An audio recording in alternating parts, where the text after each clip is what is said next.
நான் blouse cut பண்ணி வச்சுருக்கிறதுலே first எடுத்து தைக்கிற பார்ட்ஸு ஸ்லீவாக தான் இருக்கும். ஸ்லீவில் வந்து அடையாள ப்ளவுஸில் இருக்க அளவு வச்சு நம்ம மார்க் பண்ணிக்கலாம். மார்க் பண்ணிவிட்டு தையல் போட்டு எடுக்க போகிறோம். இப்போ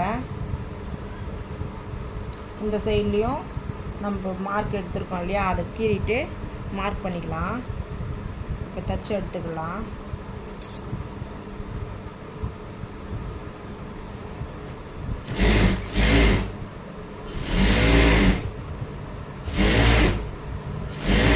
அதே ஈக்குவல்லே மட்டும் தைச்சிட்டே வரணும்.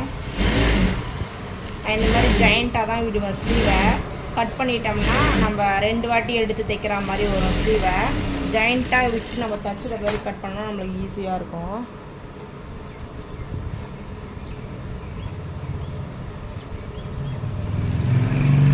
இப்போ அந்த சென்டர்லாம் கரெக்ஷன் பண்ணிவிட்டு நம்ம கட் பண்ணி எடுத்துக்கலாம். கட் பண்ணால் இப்போ